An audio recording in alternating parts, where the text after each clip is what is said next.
So I'm getting ready to do an interview with an up-and-coming prison genre couple in the social media scene, a guy by the name of Michael and his wife.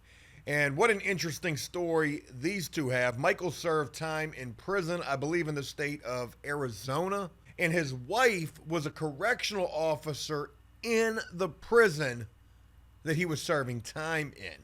They actually had a short go viral talking about the fact that Michael used to be an inmate and his wife was a guard. And since then, they have started a YouTube channel and social media presence, I believe everything, called Time Served. They've even got a Time Served podcast, and they're doing some pretty awesome things over on their channel, which I'm going to link down below. But without further ado, folks, I introduce you to Michael and his former correctional officer wife here on After Prison Show. All right. Hey, Michael and Raquel, it's a pleasure to get a chance to speak with you here on After Prison Show. Hey, the honor is ours. It's crazy to be on this show. So we've just recently got into contact, and I was thinking that you were just recently coming home because of this viral short that I saw of y'all's, but you've actually been released from prison now for quite a while, right? Yes, I got out in January of 2016, so I am almost at my 9-year anniversary.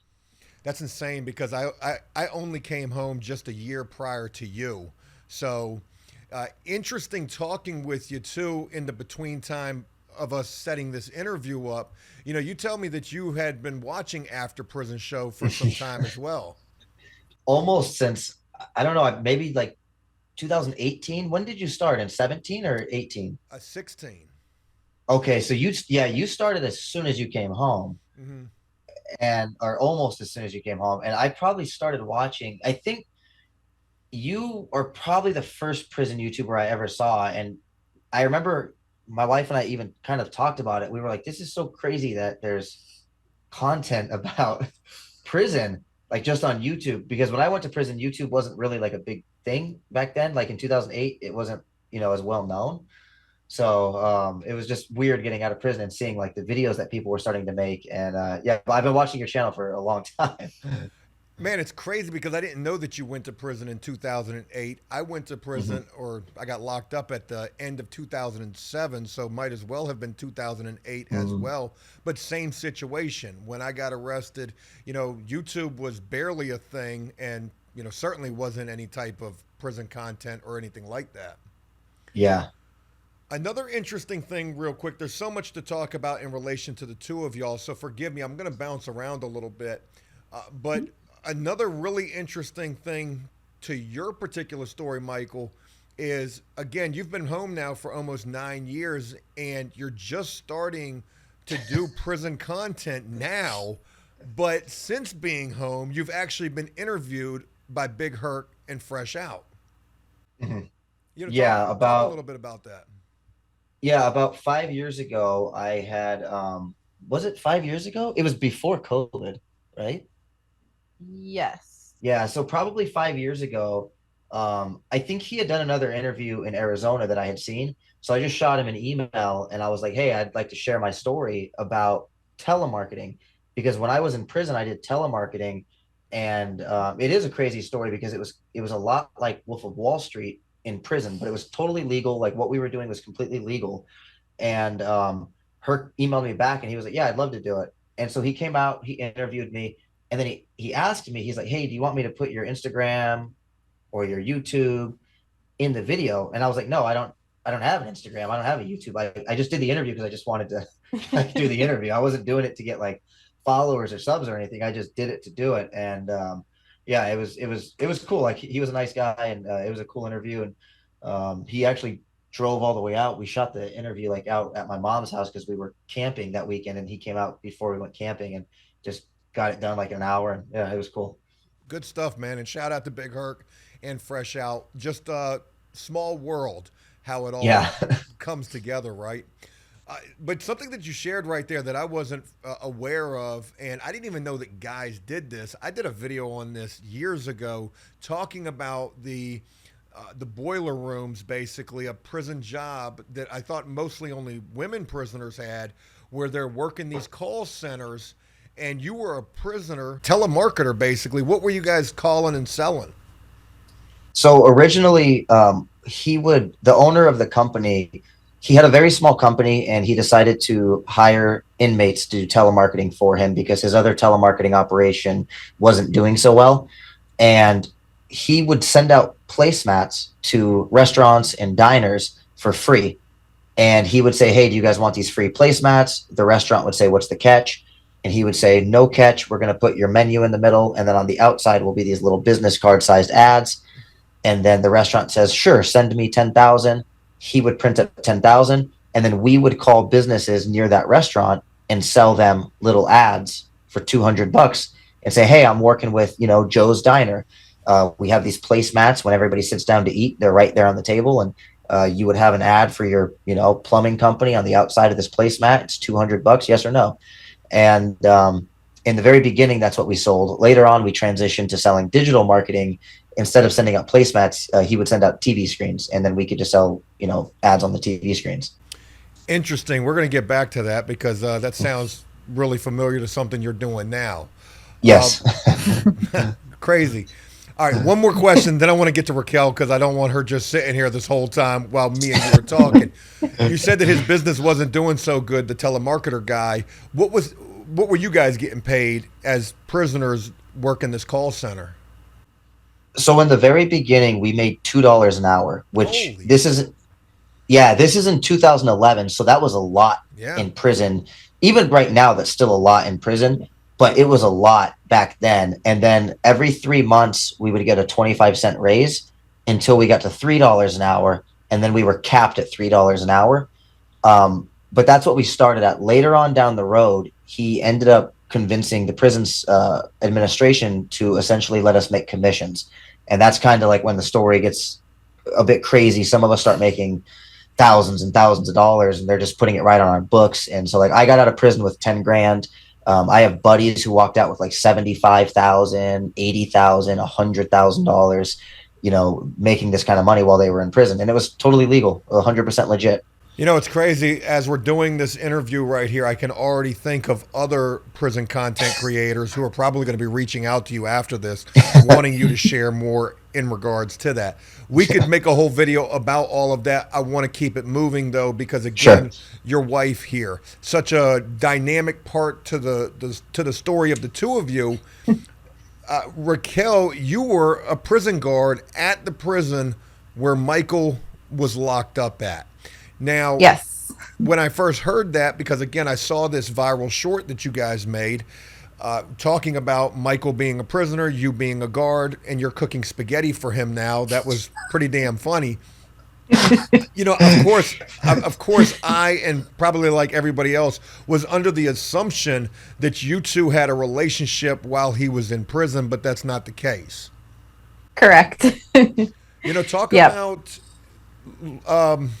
about the two of y'all's interaction while he was in prison, if there was any at all. There was, and it wasn't great.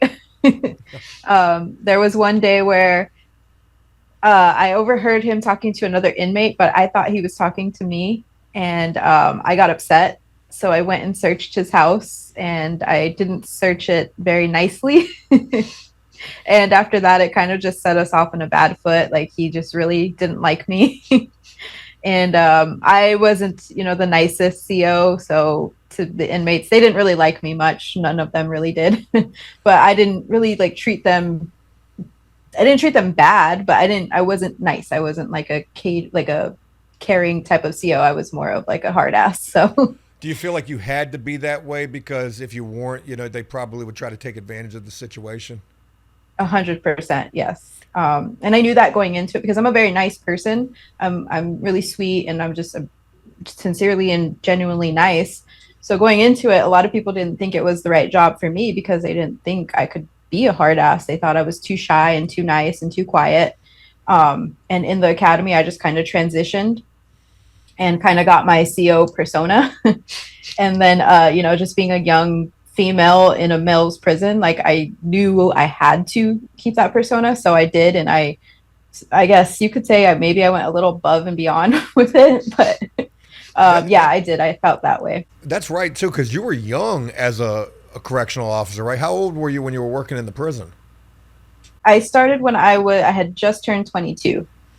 Oh man, so these guys are seeing you come up in there, and no disrespect, just calling it for what it is. You're an attractive woman. No disrespect to you, Michael. You know, Michael, like anybody else, probably is like, oh shoot, look at this new guard coming up in here. Uh, Michael, did you ever think when you saw her for the first time that was going to be your future wife?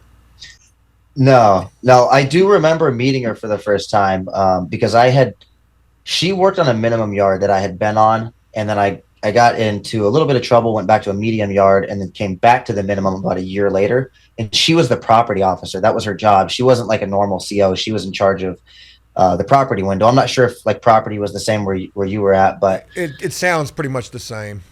okay, yeah. So she was in charge of like giving people their shoes, their TVs, their CD players, and new transfers. So like I had came back from medium security to minimum, and so she was the property officer who had to give me all of my property because you can't move with your property. They have to like search it and everything. So the first time I ever met her, she was like going through all my property, and I remember thinking to myself, I was like, oh, she's really pretty, but like that was literally the extent of the thought. I was so happy to be back on minimum. Like I just wanted to get back to the yard. So Man, look, one other thing that I want to mention just about the two of y'all. We've talked briefly, you and I, Michael, have, but this is the first time I'm speaking with your wife here.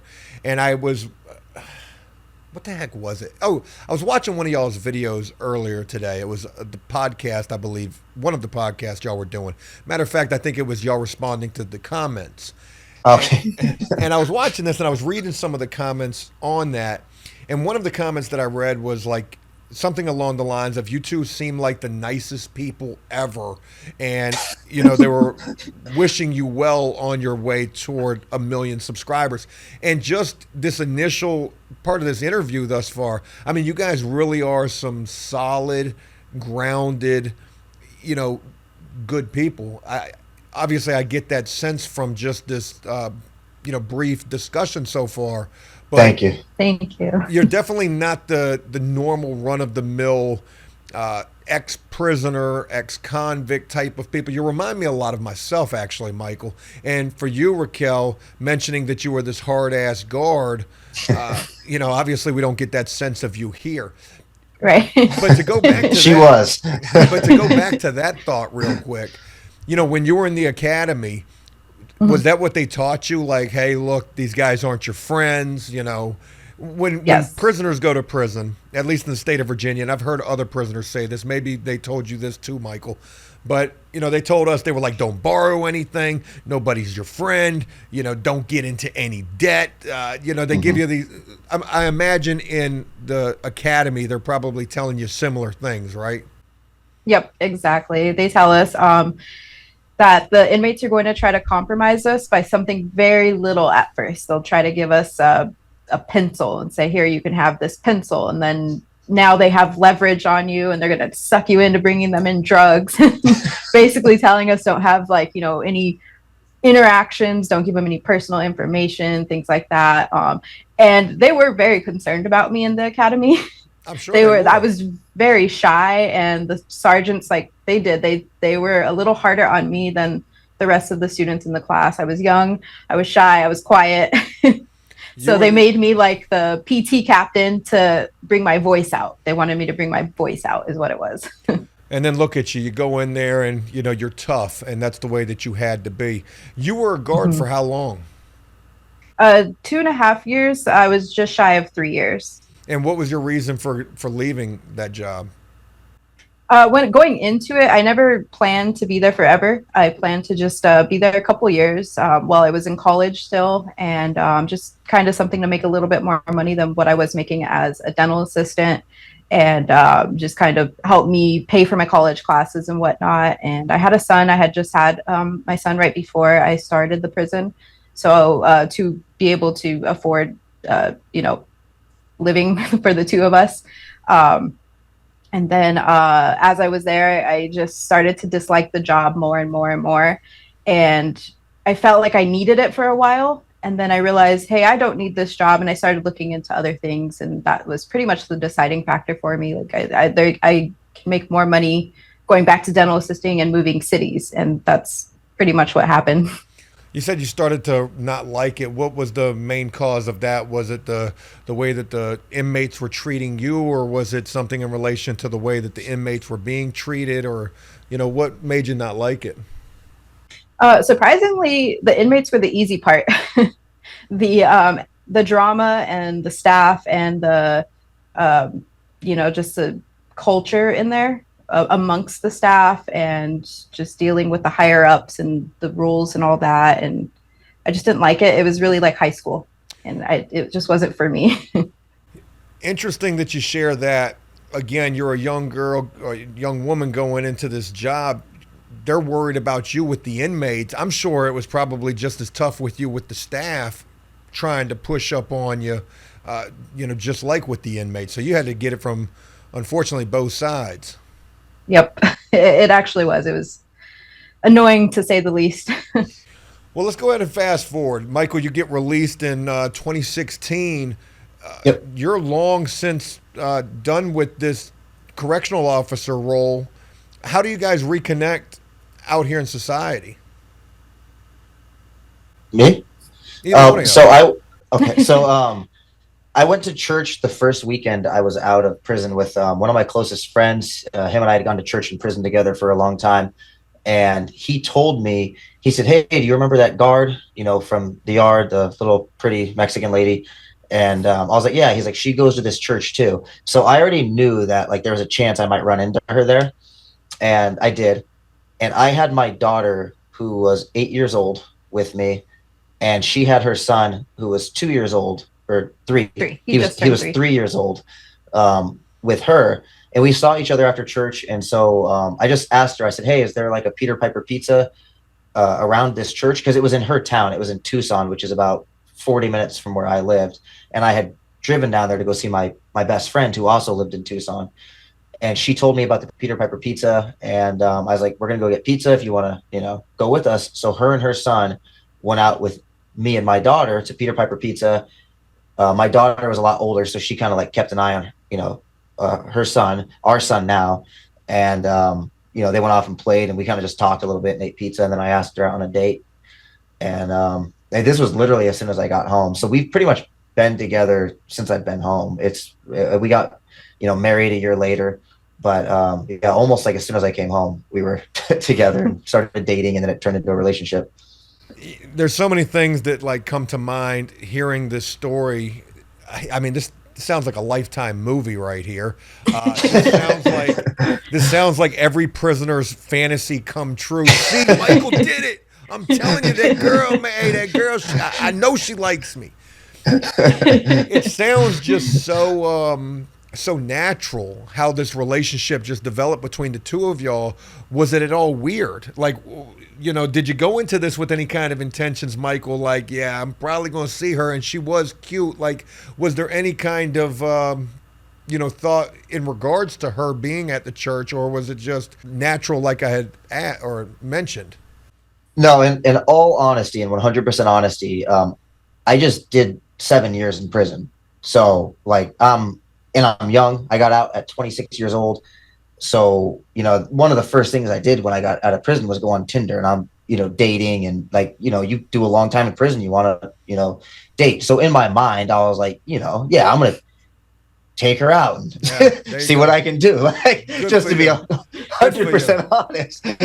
Well, Raquel, asking you got no idea that he's about to show up here. He shows up at the church. How shocked are you to see him? And, what are you thinking? So this church, I went to this church for years, every single Sunday. I hardly ever missed church. So it was nothing out of the ordinary for me to be at church. And I had I would run into inmates all the time.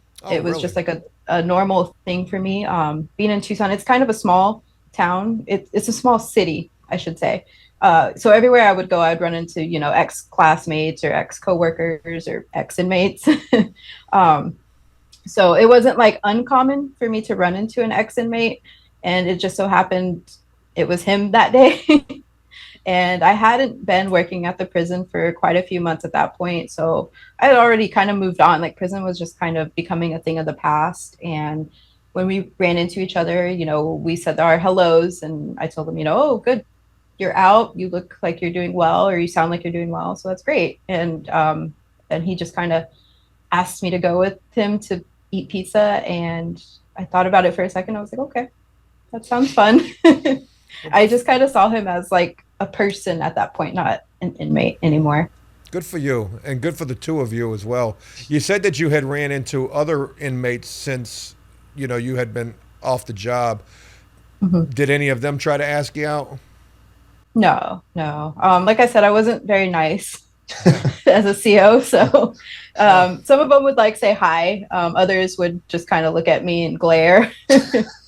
But yeah, that's he was the one of the few that actually would stop to have a conversation, but none of them ever tried to, aside from him, ask me out. Well, good for you, Michael. Look, let me throw this in here as well. Again, bouncing all over the place. Forgive me for that. While we talked prior to doing this interview, just how crazy is it that you look just like Michael Schofield from Prison Break, and then you got, what was her name, Sarah?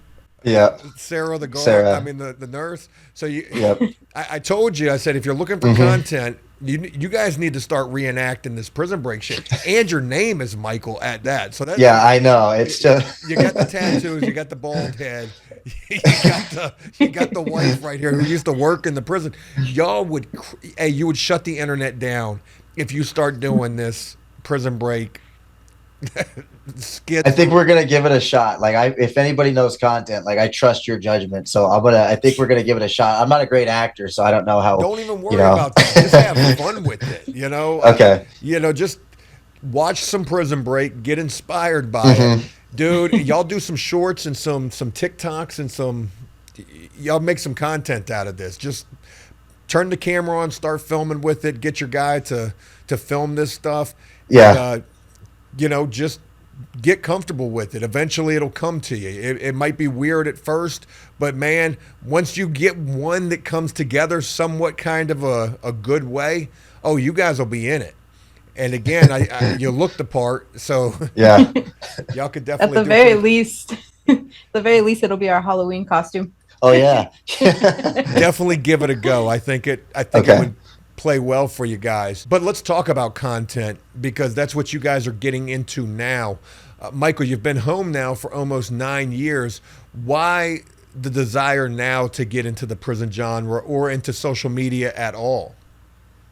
So I have a buddy that I went to high school with, and him and I had lunch last year, and he has a YouTube channel called Bridging the Gap, and he has about 180,000 followers. Him and his dad talk about music. Like, his dad's from the old school jazz era.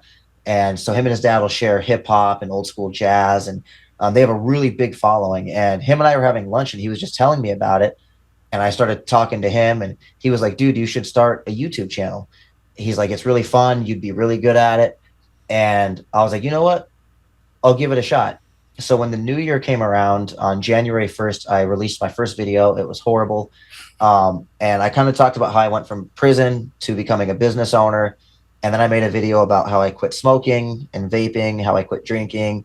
And I was trying to make videos about business, because that's really where my passion, is entrepreneurial and starting companies and, diving deep and learning things. And those videos, weren't performing really great. And one day I made a video about like me being married to a corrections officer, and it got like 2,000 views, which was crazy because I would normally average like 50 views. And so I was like, maybe I'll just bring my wife onto the channel, because we work together already. We own a business together. We're never apart. Like if you see me, you're usually going to see her, and vice versa. We drive to work every morning together. We come home together every day. If I go, to an event, she goes to an event. Like we're never apart. So I said, you know what, let's just bring her onto the channel and see how that goes. And I did an interview with her. That interview is our #1 video on our channel. It's got 86,000 views. And I think I was just kind of interviewing her about prison and like her experiences as a guard. And then we made a short just kind of joking around in our kitchen one day about spaghetti and posted it on TikTok. And, you know, by the time I woke up the next morning, it had hit like 40,000 views. By the end of that day, it had hit like 200,000 views or something crazy. And it just kept going. And we got like this, you know, big audience that really just came to see us, and not so much about prison, because we're both like real square Christians, like very rarely drink, don't party, you know, like our idea of a party is a couple friends over playing poker for quarters and dipping our feet in the pool. Like that's our idea of partying. So our audience wasn't like the hardcore prison audience. We weren't really telling like horror stories. We've shared a couple stories, but that's not like our focus. A lot of our audience is women, I think, and we're more of like a relationship channel now. But you know, obviously the prison element's there as well. Well, For sure. a couple of things to mention about all of that. One, it'll be the video that you don't even think about that does the numbers. I can't tell you how many countless times that's happened throughout my course of doing this. Two, my audience is going to latch onto you, especially because you're like a younger me. You did the same amount of time. We were locked up damn near the same era. And then you're a lot like me, except for the business aspect, because I suck at that. But and we're going to get to that in just a minute. But you know, I'm not the tough guy, and I've never been that. And you know, maybe the square as well. So I think my audience is really going to latch onto you. And as we're doing this interview, I really think that this is going to be a video that performs well, and I hope that it generates a ton of traffic toward y'all's YouTube and social media. But let's go ahead and move on. Let's talk about business, because obviously looking at your setup right there in the background, looks like you're in some kind of a music studio, for God's sakes. You know, again, you've been home for almost 9 years. You're just getting into social media or, you know, YouTube. You've got a successful business. What do you do? As our company, what does our company do? Yeah, what do you guys do? So we install TVs inside of gyms, restaurants, automotive centers, and urgent care facilities all across the United States. We started in Arizona, and then eventually we outgrew Arizona. Now we're in about 20 states. I think we do have TVs in Virginia, as a matter of fact, in Richmond. Yep. Mm-hmm. Yeah, we have 2 TVs in Richmond. And then we sell advertising on those TVs to other businesses. Pretty much the same thing we did, I did when I was in prison. I started the company with we have another business partner who is an old friend of mine. I've known him for 10, 11, 12 years now. He's the best salesperson I ever met. He taught me a lot about sales. So when he got out and I got out, me, him, and my wife, the 3 of us started the company together. We hired a salesperson, hired another salesperson, hired another, then hired admin people. Lost it all during COVID because all the gyms and restaurants were closed, had to, restart pretty much after COVID. And then, built it up to the point where we have about 400 screens right now and 9,000 clients. We have about 35 employees, and we sell advertising. So we're salespeople. That's our specialty. I mean, this is insanity to me, and it makes zero sense. And forgive me, because I'm, dumb as a rock in most cases, except for in content. I know how to come up with ideas with that.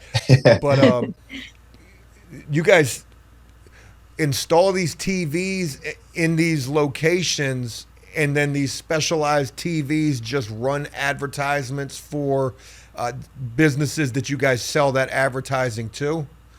Yeah. So to make it simpler, what town are you in, or what city are you in? I'm close to Richmond, so I mean, okay, you can go with that. So we have a tire store in Richmond called Big O Tires, and we would call Big O Tires, give them a free TV. Then we would find an electrician on Craigslist or something to go install that TV for us and connect it to our servers here in Arizona. It sounds complicated, but it's really not. Then our sales team would be like, oh, cool, we have a new TV in Richmond.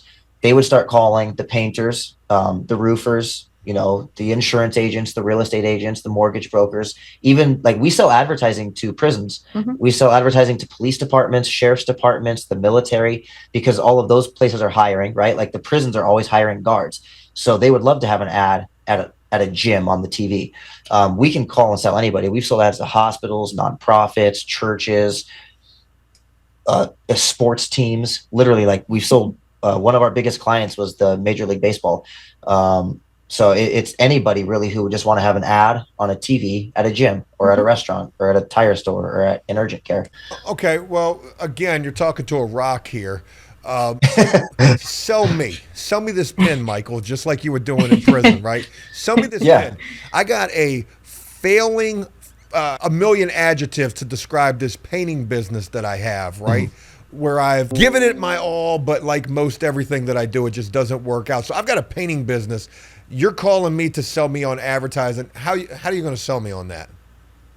I would call and say, "Hey, Joe, this is Mike. I'm working with Big O Tires. They're in Richmond. It's the tire store, if you're familiar, over on Main Street.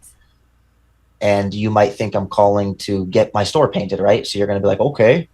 I'd say, "Hey, look, we put up Just a like that. That's TV." exactly how I'm going to say it. I would say, "Hey, we put up a TV. It's in the tire store. So when customers are getting their tires changed, they have something to watch. It's got up trivia for the kids and some businesses that have ads on the screen. It's $500 for the year. I wanted to know if that would work for you."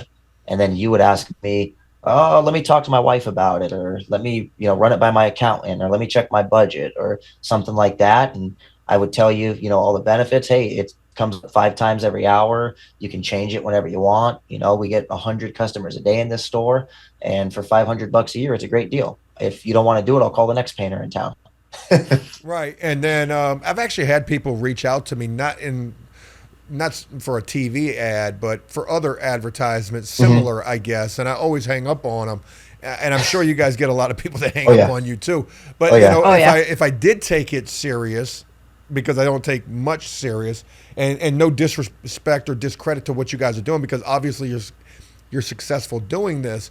But one question that I would certainly ask is, well, what kind of return on investment would I be looking at? And you couldn't give me those numbers, but what would you say? So we'll say the same thing that the billboard companies will say. No advertising is guaranteed, right? In fact, if you look online right now, you'll see that the NFL is like suing The Rock. Or no, not the NFL, the Air Force, because they paid him like a bunch of money I saw that. to do advertising campaigns to get new recruits And into the not Air one Force. And it person didn't, recruited. and they spent $10 million. So it's just, advertising is not guaranteed. You can run the best Super Bowl ad ever, but the way the big companies do it, like Coca-Cola, McDonald's doesn't run an ad for you to look at the ad and go, "Oh, I'm going to go buy a cheeseburger," right? That's not how advertising is supposed to work. Advertising is supposed to work where you see so many McDonald's ads throughout your life that when you realize you're hungry, the first thing you think about is a McDonald's cheeseburger.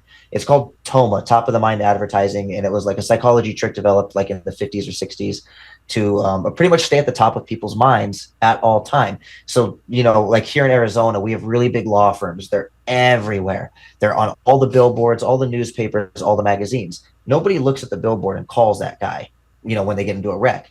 What happens is when they get into a wreck, Lerner and Rowe are the first attorneys that come to mind, and then they call them. So it's really hard to explain that to a painting company or a roofing guy or an insurance guy, because most of them didn't go to school for marketing, or they're not in the industry of marketing. The key is really to get your name out in as many places as possible, Yep. so that when somebody in your town thinks of painting, they think of Joe. You're the first person that comes to mind, and that's really the true key to marketing. Yep. You're telling me for $500 you could get me in the tire store, but how many locations do you have in Richmond? You mentioned maybe like 2, or maybe 2. let's just say you had 5. I would be like, okay, well, if you've got 5 locations in Richmond for $500, can you put me in all of those spots? Go ahead, baby. Sell me So this pen. so yeah, once we get you in the first location, then any additional locations you wanted to do, if you wanted to do the other 4 locations in Richmond, then we would give those to you half off. So it'd be a discounted rate. Oh, I see here. Everything's negotiable. Okay. Good deal. All right. Well, yeah, hey, it definitely sounds, and again, let me reiterate, I'm not sitting here trying to poke fun at or discredit. I mean, obviously what you guys are doing is working, and everybody needs advertising. For anything, just like you said, the Toma, that's brand new to me. But when I'm thinking about After Prison Show right now, Toma is what I'm thinking about. When you think about prison content, After Prison Show should be the first cheeseburger that comes to mind.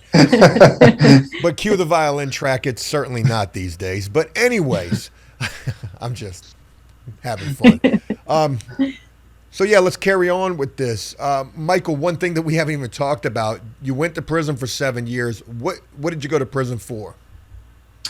Home invasions. When I was a kid, I was a bit of an adrenaline junkie. I'm one of those people that if I do something, I'm all the way in. So I grew up in a really good home. My parents had, my parents had a little bit of money. I'd say we were upper middle class. My mom owned a business. She owned a trucking company. My dad was the general manager of a large construction company. And we had a nice house. We had horse property. We had horses. But I wanted to be cool, I guess, or I wanted to fit in. I'm not really sure. I just wanted to go hang out with the cool kids and started smoking pot. And that eventually turned into other stuff. I'm not trying to say, pot was like a gateway for me or anything. Oh, no, it absolutely was. That's exactly where I was going. Yeah.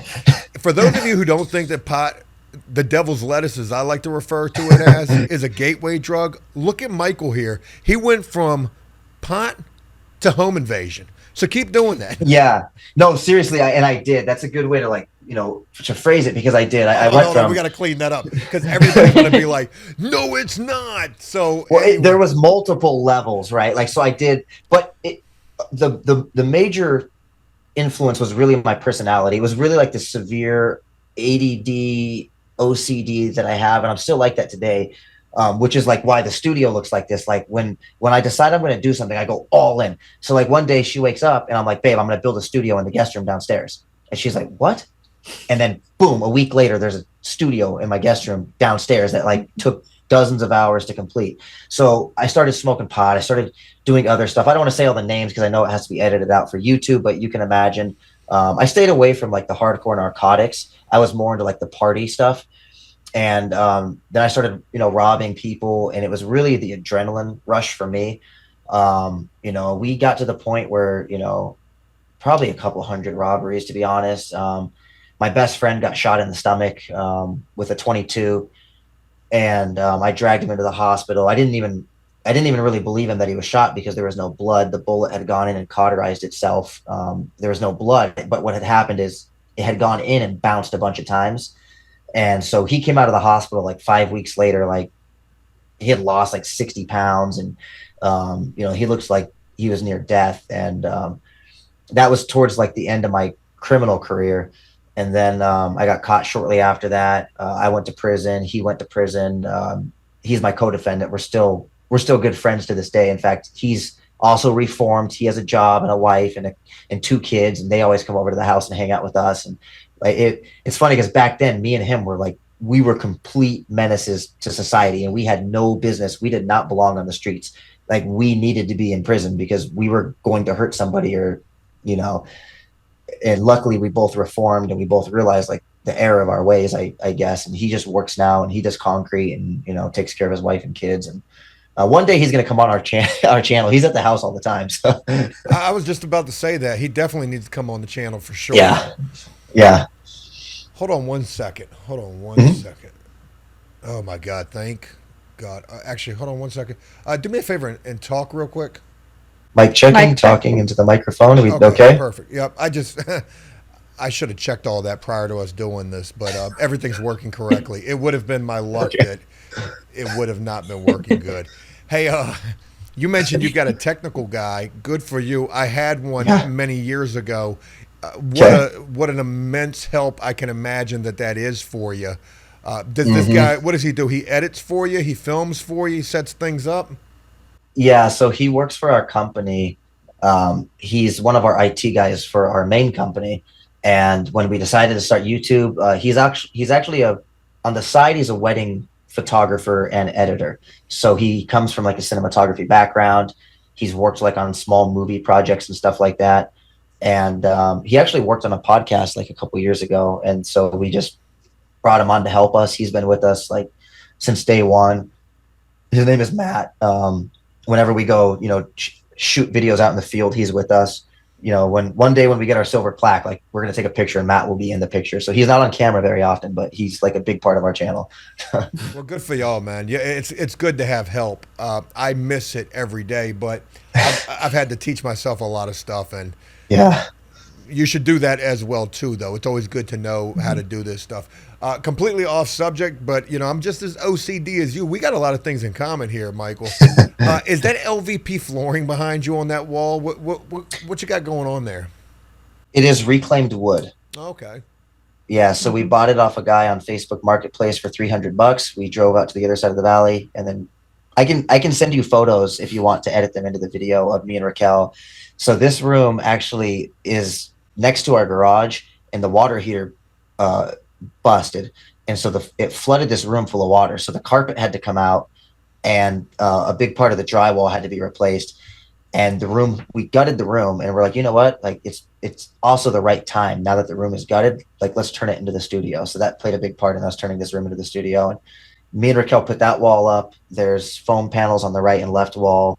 um, that way there's a huge TV screen and two huge computer monitors where Matt sits while he's recording us, so it's like the whole little studio. But we don't have a guest room anymore.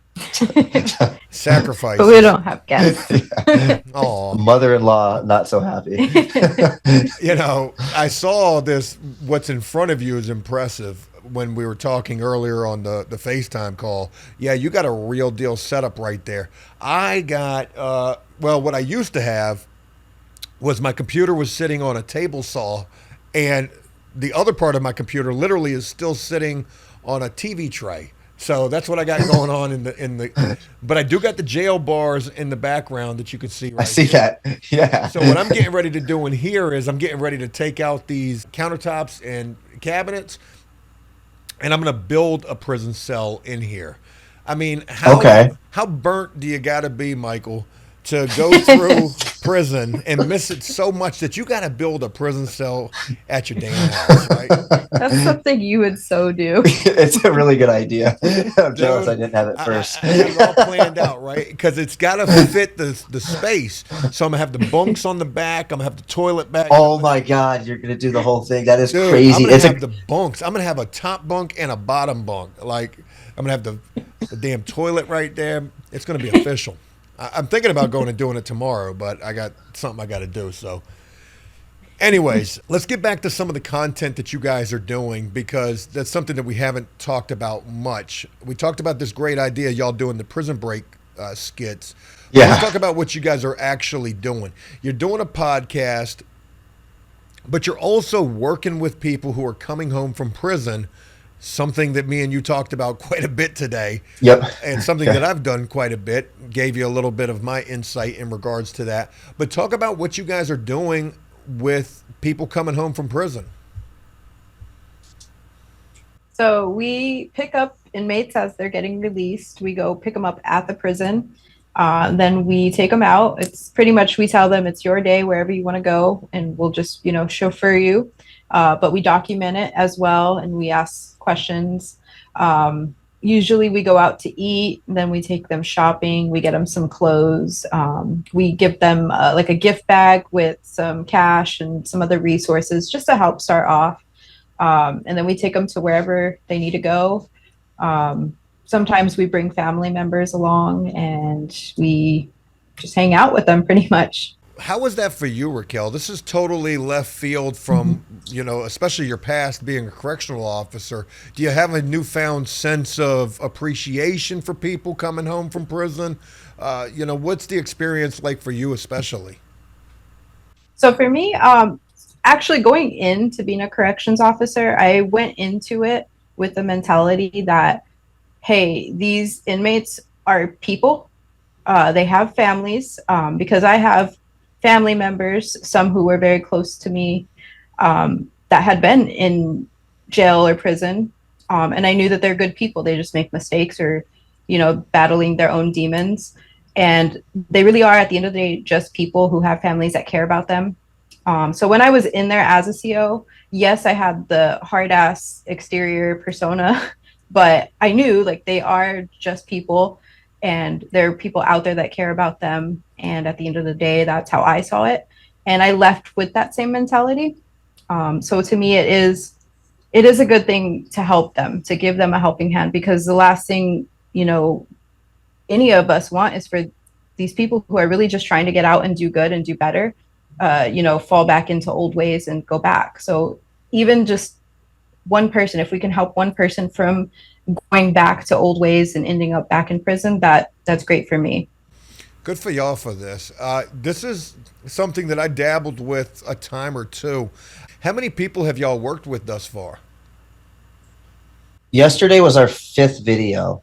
And Fifth so, different person getting released? yeah, yesterday was our fifth video. On the 28th, we're picking up the first female that we've ever picked up. It's been all male inmates so far. We had a little bit of trouble reaching out into the female prisons because the way we find these guys is I actually have a lot of friends still in prison. So I just emailed all of them because they have email now. And I told them, I said, hey, look, like this is what we're doing. And I have a good reputation. Like I was always, you know, I never got into like trouble or anything in prison. So I had a good reputation still in there.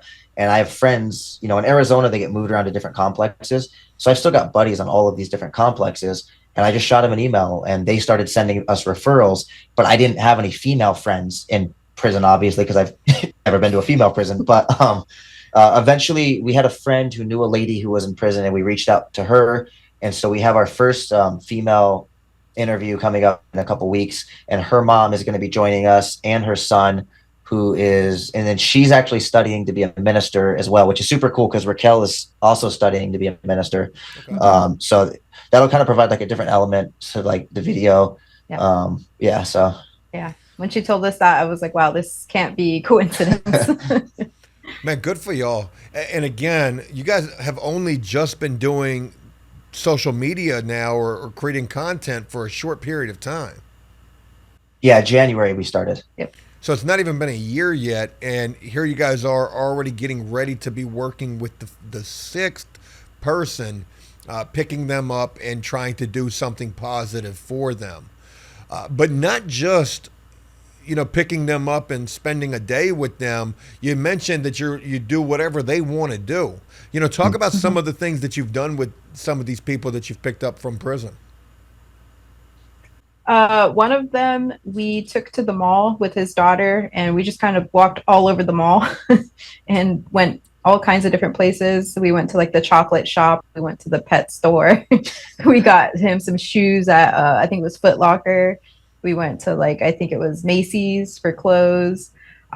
We took him out to eat at a Mexican restaurant. Another one, we took him to IHOP. That was his request. He really wanted some actual waffles. We got him that. We took him to meet his friend. Another one, oh, we took him to Walmart also to grab him some stuff. And then one recently, we actually took to Top Golf. Top Golf is not cheap. Okay, Top Golf is $70 an hour, and it's a 2-hour minimum in Virginia. I don't know what it is where where you guys are, but you know, you're picking somebody up from prison, taking them to Top Golf. That's crazy to think about. But It was kind of a joke. Yeah, it was a joke at first. She kind of said it as a joke, and he was like, "Let's do it." Okay. So, and he had been in prison for like 11 years, and that video's not out yet. But he had been in prison for like 11 years, and so I don't even think Top Golf was around 11 years ago. Probably not. Yeah. I mean, it's just crazy to think, hey, look, what's the first thing you want to do? You want to go to Top Golf? Yeah, sure, let's do that. What the hell is that? Look, you guys are good people, church-going people. Raquel's getting ready to be a minister. Like, that's pretty huge right there.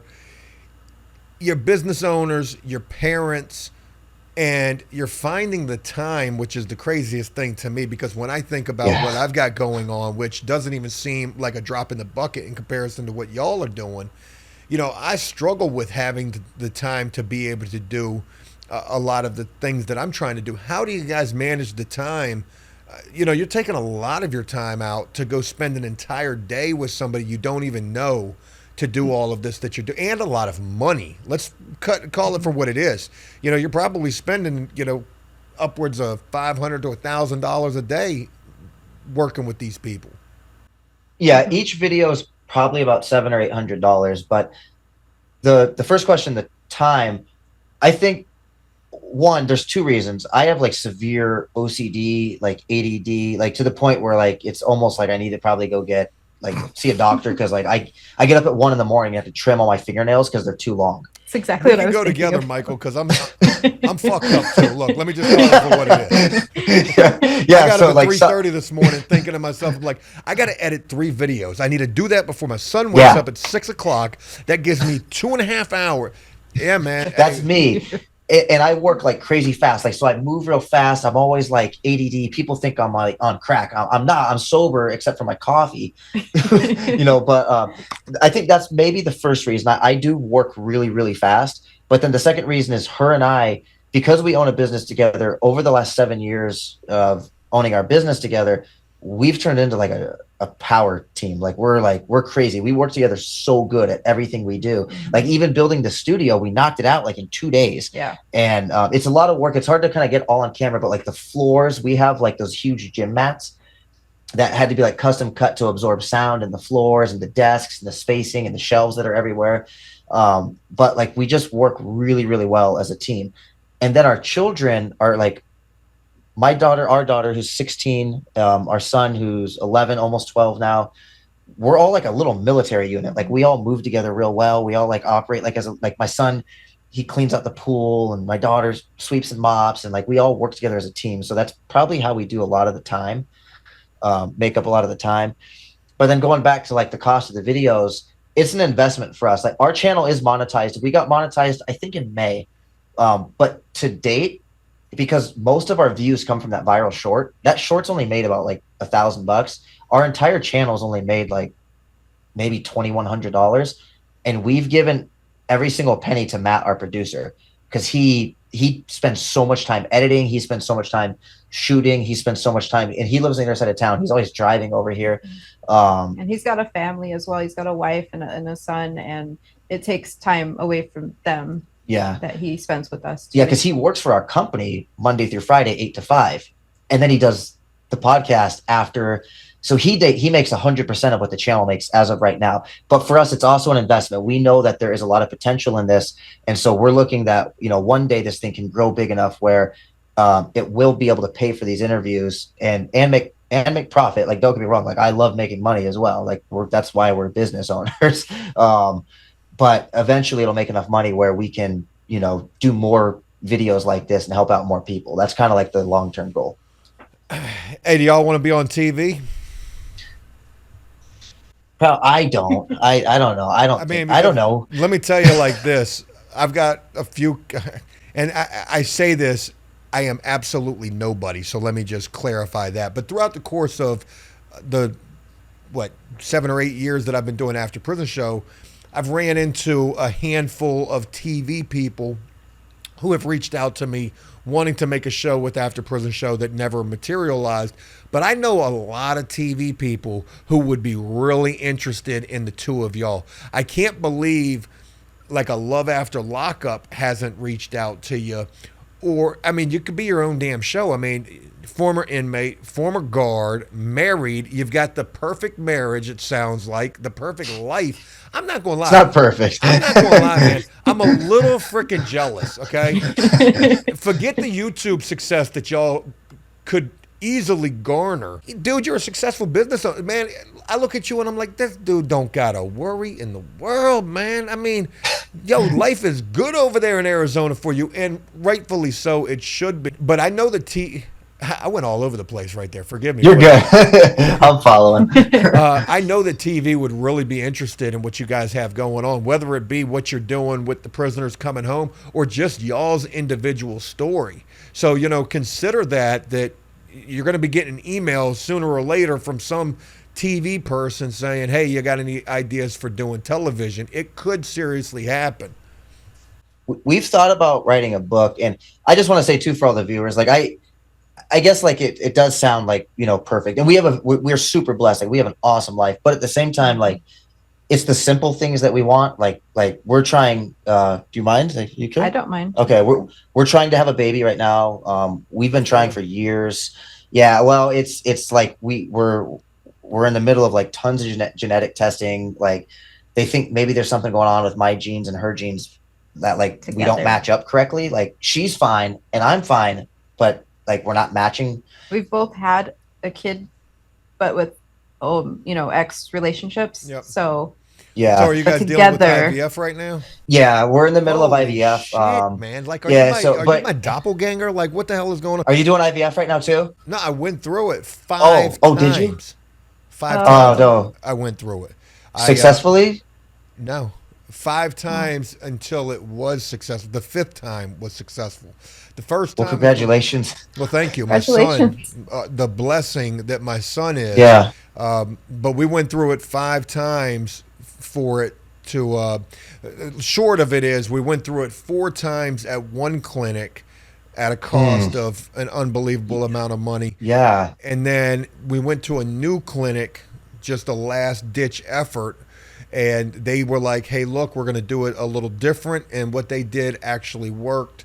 And, we were blessed to have our son. But for y'all, it's going to be different because of the fact that you're both, able to have children.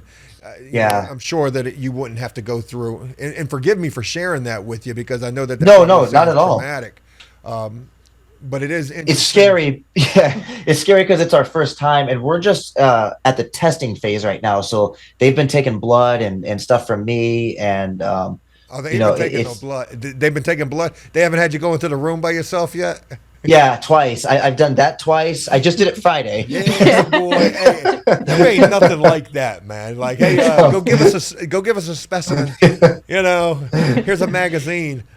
Yeah. Yeah, that's weird. Yeah, I gave 8 vials of blood on Friday, and I even had to get a surgery. I had to get a varicocele embolization. It's like I have enlarged veins. Like my veins are really big, and they think the veins down there were causing too much heat, which isn't good for your little guys.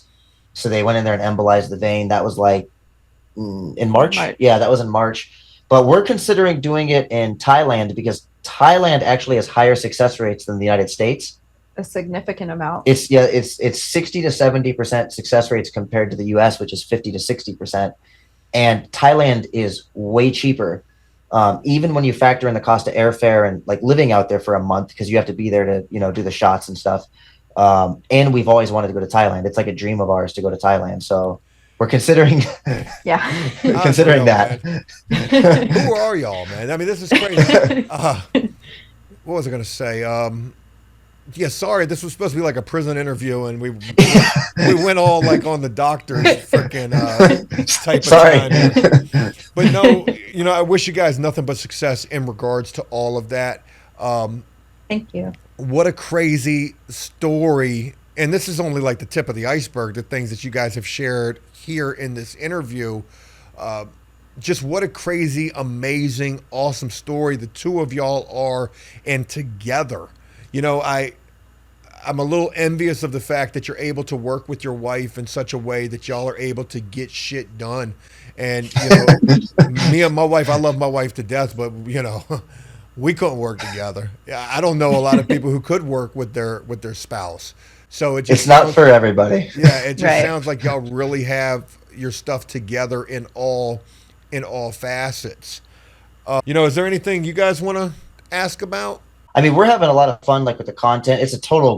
Like people are like, oh yeah, you just go on YouTube and upload a video, and it's it's easy. That. It's nothing, dude. It's been 6 months of just like studying and learning and failing and failing and failing, and this is going to be our best video, and then failing and then failing, and it's fun, but it's a grind. It's so I'm trying to focus on the part like where we remember that it's fun and we are enjoying a lot of it, but sometimes it gets stressful, like really stressful. Look, I want to give you some real advice and some real take it from me, okay?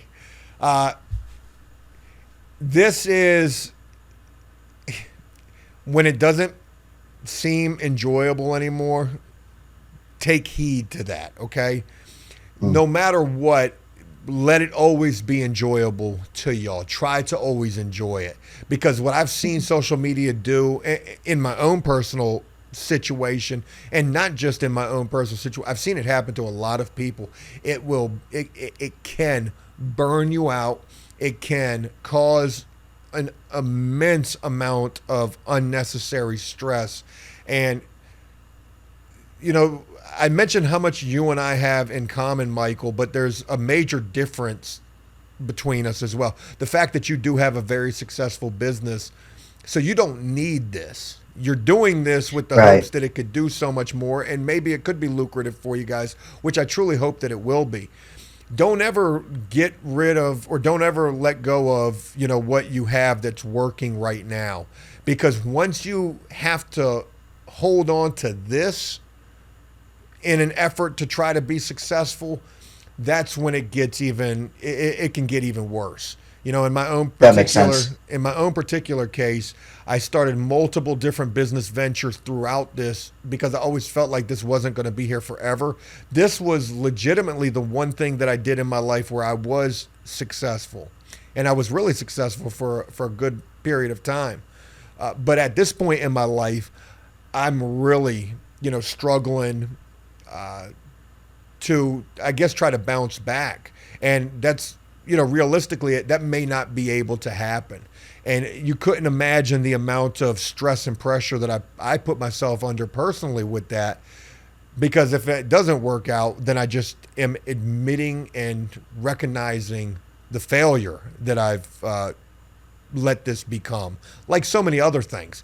I don't share that with you for any type of pity party, but I do want you guys to know that this can be a beautiful thing. And what you guys have is such a beautiful life and a beautiful story to bring to social media. But on the other side of the coin, this thing can be a real nasty, ugly, just shit show, to be honest. Yeah, I totally understand that. Yeah. My advice also to you from the business point of view too is like failure is like one of the best parts for me. Like, bro, we have had so many businesses that we've started as side projects that have failed, like tons of them. Because as our business started to grow and started to make money, we were like, hey, let's invest and let's like go start other businesses. And they literally all failed, like all of them. And we had a business where one time we went out and bought like, I went out and bought like a pressure washer, like a hot water heater, huge, like pressure washer, bought a trailer to carry this thing because that's how big it was. I had to be mounted to a trailer. And we started going around and cleaning up grease traps at restaurants. And the goal was we were going to hire people to do it because restaurants pay a lot of money to have their hoods cleaned. And our background in marketing allowed us to get jobs, right? Like that's my specialty. Like for you as like a paint company, like you're more than welcome to call me or text me. And like I could give you like an hour long like tutorial on how to get clients. That's what I do, especially like as a blue collar guy. We started our hood cleaning business, and within like a week, we had clients reaching out to us fast. But the problem with these restaurants was they weren't paying, and we'd have to harass them to get paid. In fact, I went so far as one time, like there was this huge restaurant in Phoenix that everybody knows. The guy owed us like $1,500 and didn't want to pay. So I called him on Sunday night. And I had been drinking. This was some years ago. And she was like, don't do it, babe. Don't do it. And I was like, no, he owes me money. I'm going to get it. So I called him. He didn't answer. And I called him and left him a voicemail. I said, hey, listen, you're going to pay the invoice or me and a bunch of my buddies are going to come down to the restaurant and drink vodka until we run up a $1,500 tab and walk out. And he paid the invoice 2 days later. But it was super stressful.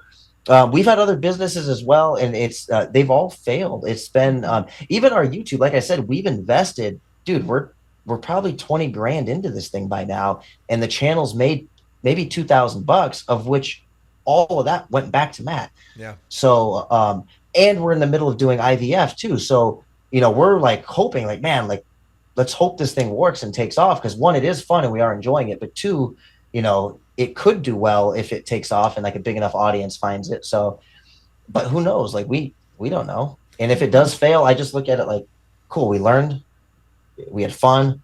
And from there, we just keep going. Yep. Man, I'm telling you right now, the one thing that I feel confident in, and it's such a ironic thing to say because I'm kind of like right this second failing in social media, kind of holding on to some hope that it's going to bounce back up. And I kind of feel like it will. I got to believe that. But what I'm so confident in is my ideas for social media content, right? Maybe not even just so much for ideas for myself, but for other people as well. And I know that that could be like some kind of a marketed business model. I had even joked on it on a live stream, or not a live stream, a little podcast that I was doing a couple of months ago. I said I was going to charge people $1,000 to help them with their social media. I'm not pitching you guys on this, but it's something that I could legitimately try to do. Yeah.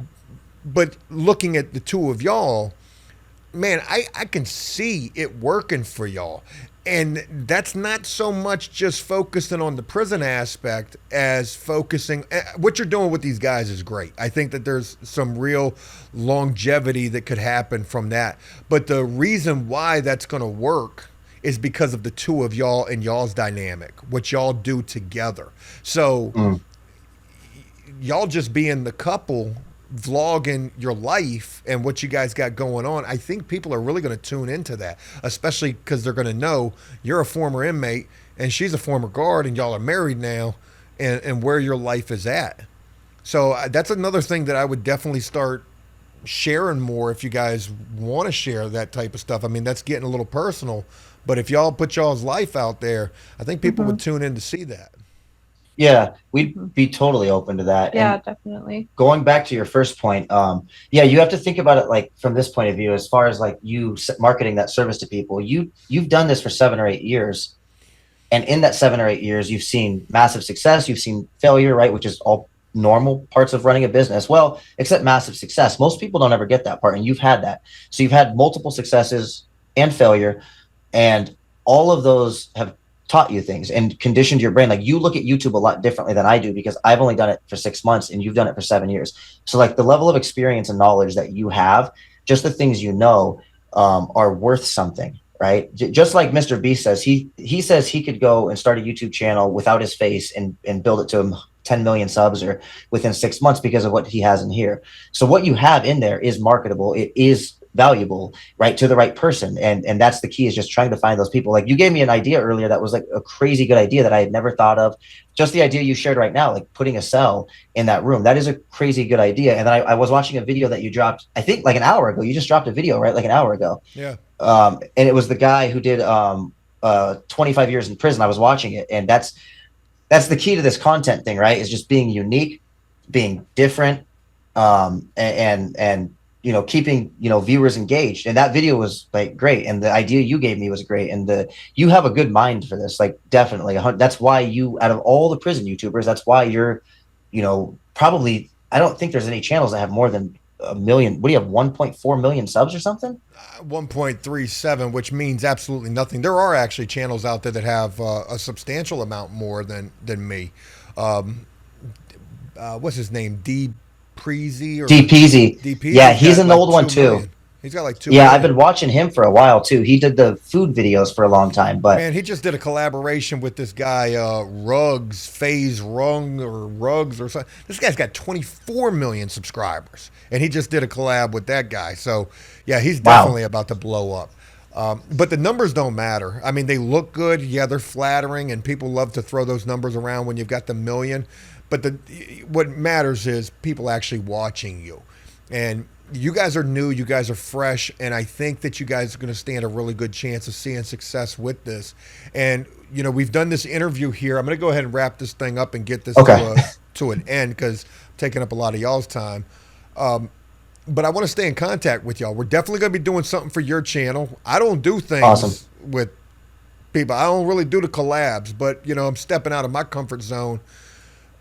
And I want to do this with y'all, and I'm open to doing it with other people too. So this is a first in regards to that. Cool. But again, I want to keep in contact with y'all. I think you are really good people. I'm honored to get the opportunity to talk with you for as long as we have doing this interview, and to hear so much that is just so similar to my personal story. We've got a lot of similarities here, and I want to help you in any way that I can with what y'all are doing on your channel. Cool. Awesome. I appreciate that. Thank you. Thank you. Especially it's still crazy that I've been watching your channel since like when I got out of prison. And DPZ, you reminded me, he's the other one. I've been watching him too about the same time. Like I found his channel, I think right around the same time I found yours.